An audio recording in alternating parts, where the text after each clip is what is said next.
Ini enggak, mulai bahaya ini. Retak semua. Ini retak ini. Ini potensi roboh ya. Belum sampai ini ya. Sengaja dimangkrakkan Anies, RTH PTRA Kalijodo Ahok tak terawat, bubrah dan kumuh. Heru Budi auto satset perintahkan Wali Kota Jakarta Utara perbaiki usai unggahan video dari Jarod Saiful Hidayat. Ditulis oleh tim redaksi jurnal dikutip dari berbagai sumber. Lantai-lantainya kan udah banyak yang retak-retak. Nah itu juga kayak dari pihak pemerintahnya perawatannya kurang. Atau bisa dibilang mungkin nggak ada ya. Ya lo yang dulu yang pertama diresmikan itu bagus sekali itu. Kayaknya indah, semuanya bersih selama Pak Ahok masih ada gitu.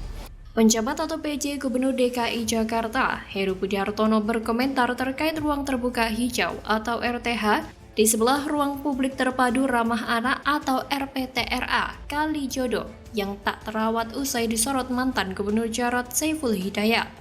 Heru mengatakan ia akan memerintahkan Wali Kota Jakarta Utara Ali Maulana Hakim untuk membenahi RTH tersebut. Iya, nanti Pak Wali Kota suruh perbaiki, kata Heru di Balai Kota DKI Jakarta, Jakarta Pusat. Heru menambahkan akan berkeliling mengecek kondisi-kondisi RPTRA di Jakarta. Saya juga keliling-keliling ke RPTRA lainnya, ujar Heru.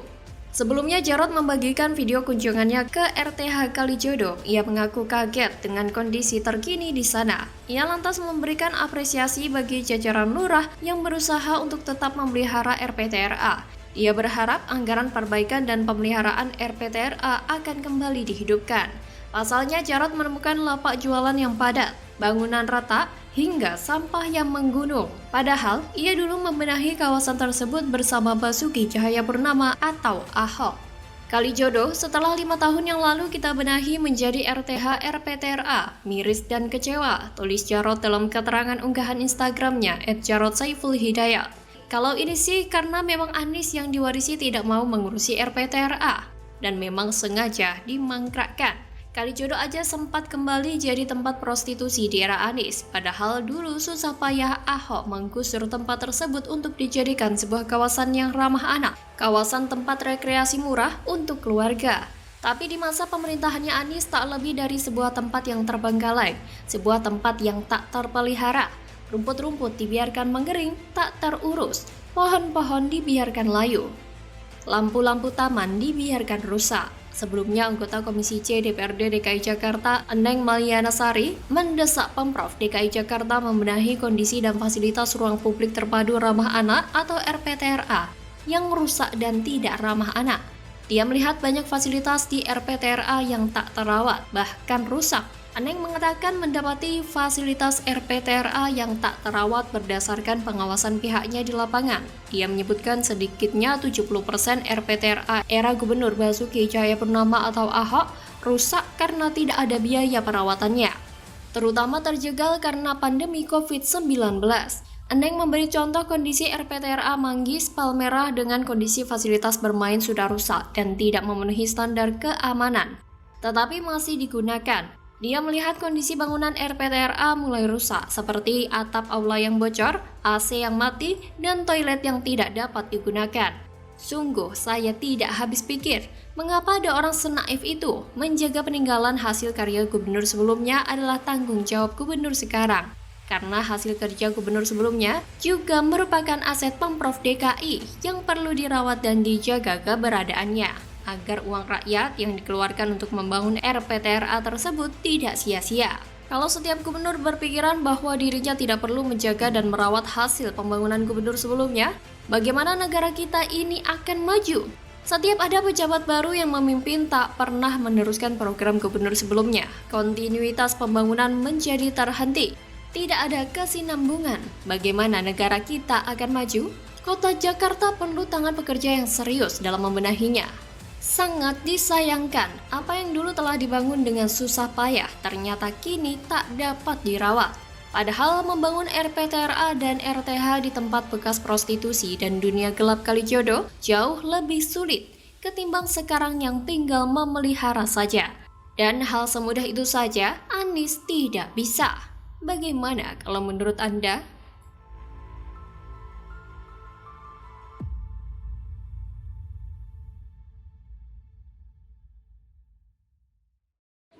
yang namanya sudah dilaksanakan tadi. Ada berapa Pak total Pak? 45 orang ya, 20 orang itu yang baru. 20 orang yang baru. Itu alasan penggantiannya kenapa Pak? Kenapa dirotasi dan dirombak Pak? Penyegaran. Penyegaran agar segar.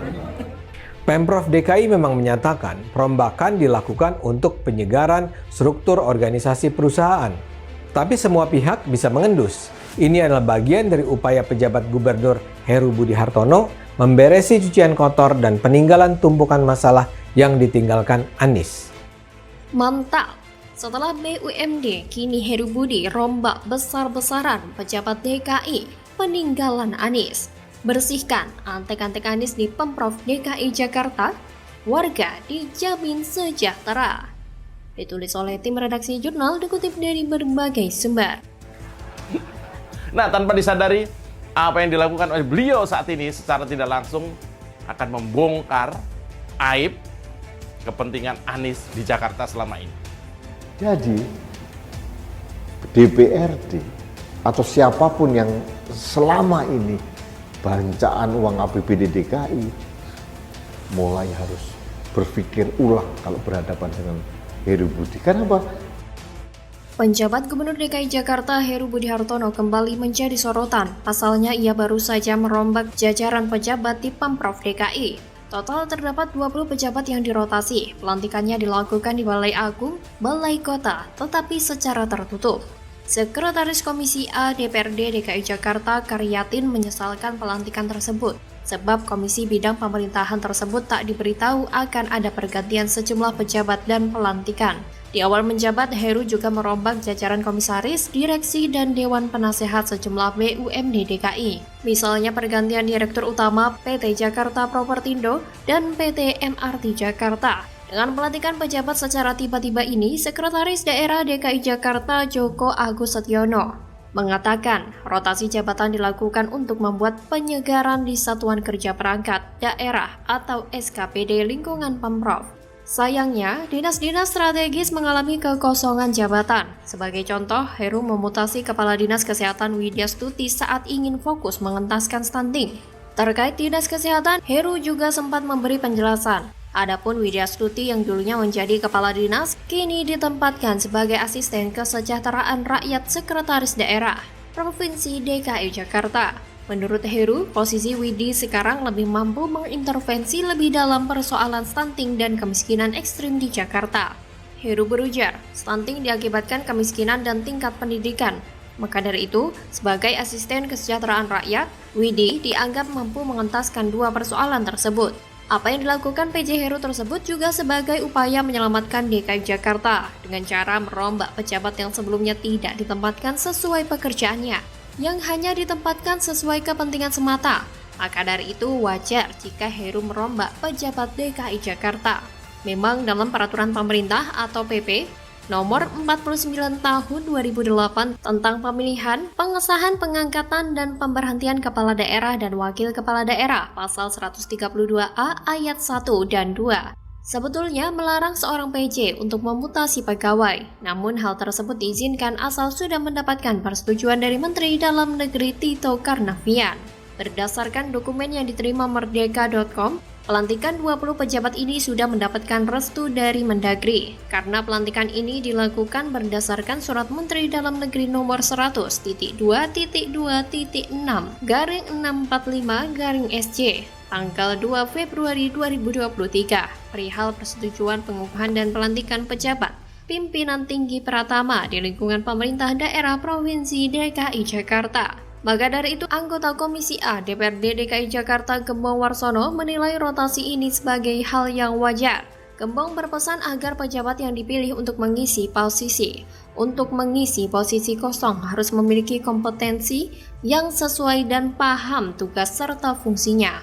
Bukan hanya Gembong, fraksi PSI DPRD DKI Jakarta pun juga menilai rotasi 20 pejabat eselon 2 jajaran pemerintah provinsi atau Pemprov DKI Jakarta telah dipertimbangkan secara matang oleh Heru Budi Hartono.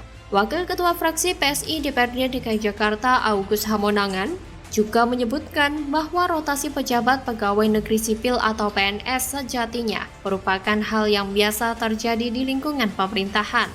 Kata Agus, tindakan Heru yang merotasi 20 pejabat eselon 2 itu juga tak melanggar aturan, sebab terdapat surat edaran Menteri Dalam Negeri yang menyatakan PJ Gubernur diizinkan merotasi bahkan memecat PNS. Adapun aturan itu tertuang dalam surat edaran Mendagri nomor 821/5492/SJ. Bukan hanya itu, Heru melakukan rotasi karena ingin menyesuaikan dirinya dengan para anak buahnya, agar percepatan pembangunan di DKI Jakarta segera tercapai, agar masyarakat bisa merasakan kesejahteraan yang sebelumnya dipelintir demi kepentingan dirinya sendiri. Bagaimana kalau menurut Anda?